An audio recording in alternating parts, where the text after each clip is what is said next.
انا جوزي مات، بس كنت حجزت المصيف. دفعت 30,000 جنيه في الفندق، واشتريت مايو ب4,000 جنيه. قلت اطلع المصيف، ما هو كده كده محجوز في التلاجة. امتع نفسي واروق نفسي انا والعيال، وبعد كده نيجي ندفنه واخد العزا بتاعه بلا نيلة. يعني هو كان كويس معايا وعدل. استنوا، دي مش مشكلتي، دي حكاية واحدة هايفة عايزة تعمل ترند، بتقلد واحدة أجنبية، خدت نفس الكلام بتاع الأجنبية، بس بدل الأجنبية ما قالت 30,000 دولار، الهنا قالت جنيه. وبدل ما قالت المايو ب4,000 دولار، دي قالت إيه بالمصري. طبعا أول ما نزلت الكلام ده، التعليقات بقى سيل من التعليقات، التربية ومحدش رباكي واللي والأصل والكلام بالمنطق، يعني بالعقل. حتى الأجنبية بتعمل برضو على فكرة شو.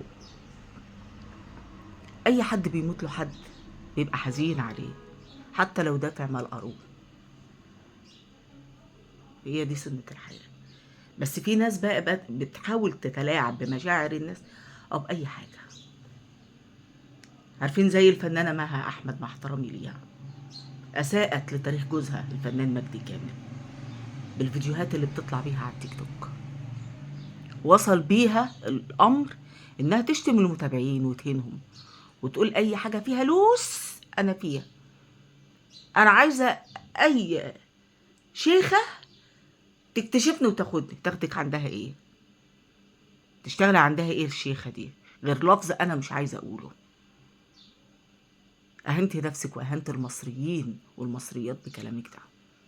الكارثة إن جوزها سايبها منطلقة بفيديوهاتها المستفزة، المهم تعلى الريتش بتاعها في القناة. دي كارثة اللي احنا وصلنا ليه. أنا قاعدة أفكر في الموضوع ده، لقيت أخت من المتابعات ليا بتكلمني: توحة انت صحتك عاملة ايه؟ قلت لها الحمد لله، كل اللي بيجيبه ربنا كويس. قالت لي يضايقك ان انا هتكلم في مشكلة وما تضحكيش عليا وتقولي دي مشكلة هايفة؟ قلت لها بصي يا قلبي، الواحد احيانا بيحس ان المشكلة كبيرة عند الناس، زي ما بتقولي هايفة، هي مش هايفة. طالما انت حاسة انها مشكلة يبقى مشكلة، ما تحكي حتى لو هايفة. ايه يعني؟ قالت لي صلي على النبي. قلت لها عليه الصلاة والسلام. قالت انا اشتريت عربية. قلت لها الف مبروك. قالت لي الله يبارك فيك، هي مستعملة. قلت لها فضل ونعمة، حمارتك العرجة لا مؤاخذة تغنيك عن سؤال اللئيم. قالت مشكلتي اني ما بعرفش اسوق. فضحكت. قلت لها انت لا مؤاخذة عاملة زي اللي دق المداود قبل ما يجيب البقر. تقول لي يعني ايه؟ قلت لها لا مؤاخذة البقرة مش بتتربط كده، عارفة، في حبل وحتة خشبة في الأرض؟ قالت له. قلت لها الخشبة دي بقى اسمها المداوي. ضحكت. قالت لي أنا عملت كده بالظبط. أعمل إيه؟ قلت لها روحي مدرسة سواقة. قالت تفتكري هتعلم؟ قلت لها تتعلمي يا بنتي، طالما جبت العربية وعندك عزيمة وعندك إرادة إن شاء الله هتبقي حريفة سواقة. قالت أنا خايفة أطلع على الطريق وجوزي عمال يكسر في مقاديفي وعايز ياخدها هو. قلت لها عايز ياخدها. العربية دي انت اللي جايباها من حسابك ولا حساب جوزك؟ قالت لا، من مرتبي. فضلت سنين اعمل في جمعيات واحوش. قلت لها يبقى انت اللي تتمتعي بيها مع احترامي لجوزك. روحي مدرسة سواقة، وبعد كده في اماكن فاضية اللي خدتيه في السواقة تبتدي تتعلمي على عربيتك. ما تغلطيش غلطة ارمط. قالت لي ارمط مين؟ ضحكت. قلت لها انا. قالت لي ليه انت عملتي ايه؟ قلت لها صلي على رسول الله، انا هديك بقى ايه سر من اسرار حياتي. قالت لي عليه الصلاة والسلام. قلت لها انا من 14 سنة اشتريت عربية هاتشباك زيرو، مش هقول ماركتها. قالت لي يعني ايه هاتشباك؟ قلت لها يعني صغيرة كده، مش كده لا كده، اللي هي مقطوشة كده من الظهر. المهم، لا رحت مدرسة سواقة ولا اتعلمت السواقة، وما كنتش اعرف ما بين الفرق ما بين المانوال والاوتوماتيك، فانا جايباها مانوال، يعني لها دبرياج وكلام من ده. قالت لي ماشي. قلت لها جبتها مركونة تحت البيت اسبوع. قالت له بعدين؟ قلت لها طبعا اترخصت. قالت له بعدين؟ قلت لها ولا قبلين يا اختي، عايزة اركبها. تعمل ايه يا ارمط؟ ما بعرفش اسوق، بس انا شفت اللي بيسوقوا في عصايه كده جنبيهم، عارفه بيودوها رايح جاي، وبشوف اللي بيسوقوا الميكروباصات او سواقين التاكسيات والكلام ده، رجليهم محطوطه هنا ومحطوطه هنا، محطوطه هنا، عارفه يعني ايه؟ كنت بركز كده ايه على رجول الناس. قلت اما الناس بتعمل ايه؟ بيودوا العصايه رايح جاي وبيدوسوا وما امشي. وطلعت بالعربيه يا قلبي. طبعا المنطقة اللي أنا كنت ساكنة فيها وقتها منطقة تعتبر صحراء، فالشوارع فاضية وجميلة ولوز. طلعت لقيت العربية اتنتش مني واتقطعوا عادي. تاني يوم نزلت حاولت، بدأت أمشي سنة سنة زي الطفل اللي بيحبي، العربية تيجي يمين تيجي شمال، الطارة بتتهز في إيدي. فضلت على الوضع ده أسبوع، كل يوم أجرب، والطارة لسه مش ثابتة معايا، ومش فاهمة العصاية اللي بيودوها رايح جاي دي لازمتها ايه. اتري يا حبيبتي طلعت العصاية بتاعت السرعات. ما فهمتش الكلام ده غير بعدين. قلت لها في يوم استجمعت بقى قوتي وقلت هنزل الصبح بدري. انا كنت قاعدة في المعراج في المعادي، وانزل الشرقية. قالت لي يا لهوي. قلت لها والله يا بنتي. انزل الشرقية بالعربية. رجعت تاني قلت لا يا ارمط، تنزل ازاي؟ طب ما بتعرفش تسوق. قلت لا، همشي الصبح بدري سنة سنة، اطلع حتى بلاش اروح الشرقية، اتمشى كده ايه 5 دقايق على الدائري الصبح بعد الفجر وارجع تاني، بحيث ان انا ايه اتجرأ شوية. طلعت الدائري، انا فاكرة بقى الدائري هيبقى فاضي، لقيته مليان عربيات تريلات،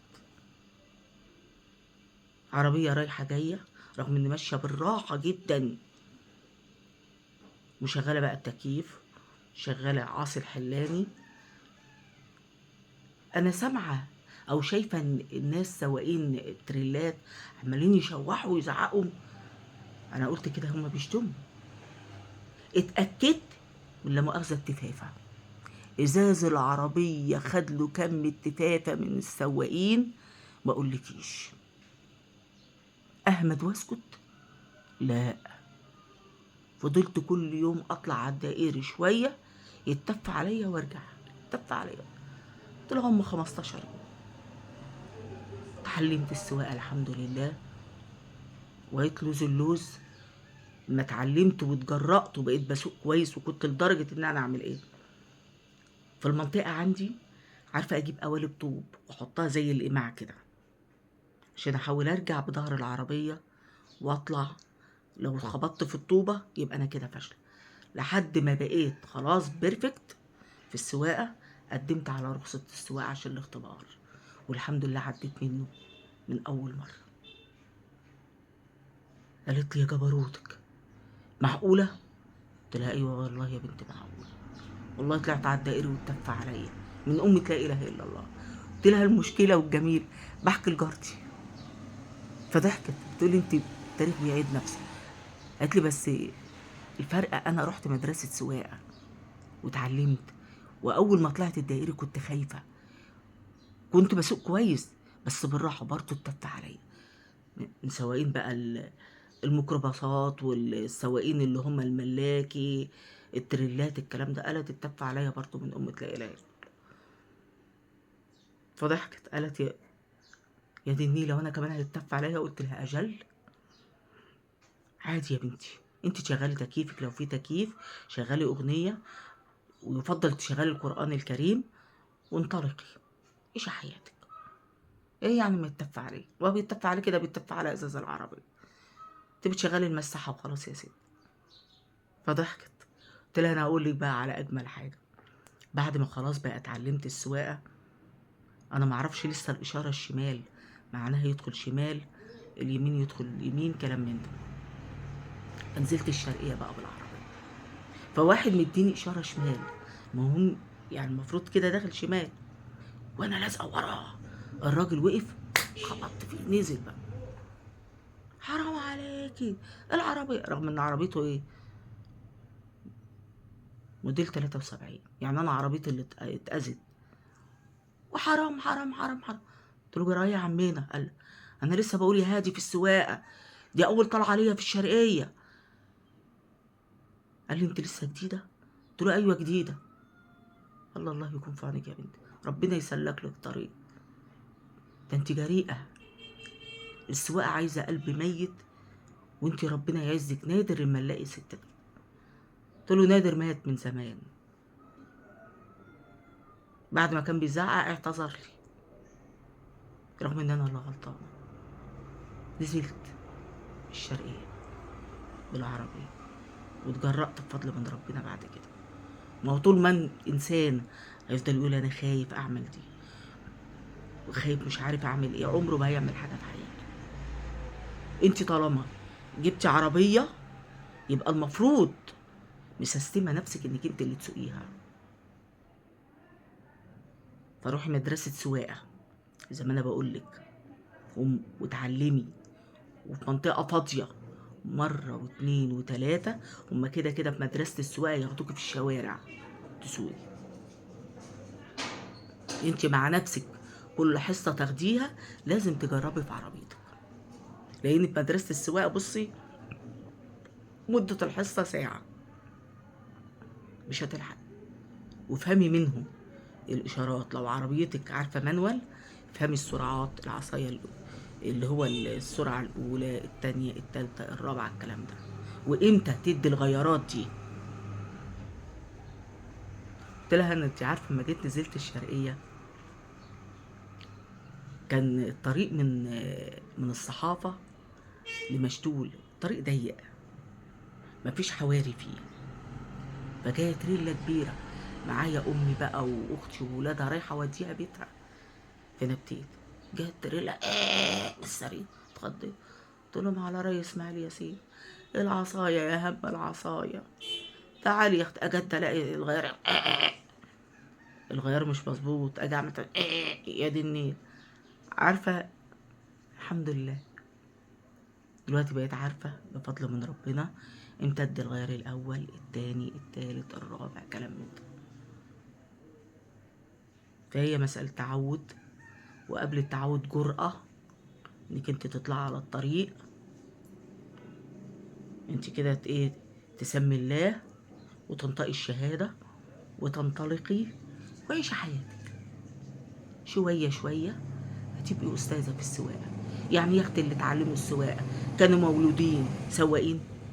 ما هم برضو اتف عليهم لحد ما اتعلموا السواقة، وبالذات الحريم. يا أختي كبري دماغك. لقيتها ضحكت، قالت لي الله يبارك لك، أنا كنت خايفة قوي قوي من موضوع السواقة، وجوزي عمال يخوفني، لأ ما تسوقيش، أنا خايف عليكي، أنا أسوقلك، ولو عايزة مشوار أنا أوديك. قلت لها صلاة النبي أحسن عليه الصلاة والسلام. جوزك عنده عربية؟ قالت لي لا.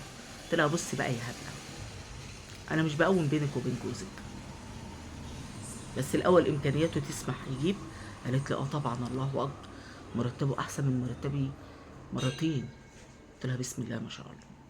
جوزك طمعان في العربية من الآخر، هيقعد يخوفك من السواقة، يقول لك يا حبيبتي أنا أوديك لحد ما يستولى عليها ويطلع مثلا رخصة العربية باسمه أو باسمك سيان، مفيش مشكلة، المهم استولى على العربية. في الأول هيوديك المشاوير، بعد كده هيمن عليكي، وانت كل ساعة والتانية عندك العربية انزلي سوقيها. فانت ما توصليش نفسك للمرحلة دي، اتعلمي السواقة وسوقيها، وجوزك عايزها ياخدها عادي، بس انت تكوني بتسوقي عشان ما يتنططش عليكي في يوم ويقول لك ايه انا تعبان، انا مش فاضل هرشة الدماغ كل ساعة والتانية وديني عربيتك عندك تحت سوقيها، لانه خلاص هو متأكد انت عندك فوبيا من السواقة. قالت تصدقي فعلا هيعمل معايا كده؟ قلت لها صدقيني يا بنتي ده اللي هيحصل. قالت عندك حق. قلت لها انت تتكلي على الله وتروحي كده مدرسة السواقة واستعيني بالله، والله السواقة ما تخوف، هي متعة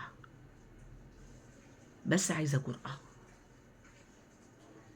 قالت لي حاضر، انا متشكرة قوي، ربنا يبارك لك. قلت لها يا اختي ربنا يعزك، ويعني هي دي مشكلة؟ دي مش مشكلة، دي حاجة عادية، ما تعملهاش أزمة وتحزني وتقولي مش عارف ايه. تمتعي بعربيتك وبشقاكي، وربنا يا بنتي يبارك لك فيها ويأتيكي خيرها ويبعد عنك شرها وشر ما صنع لها. قالت لي امين يا رب العالمين. عشان كده نصيحة مني لأخواتنا على القناة،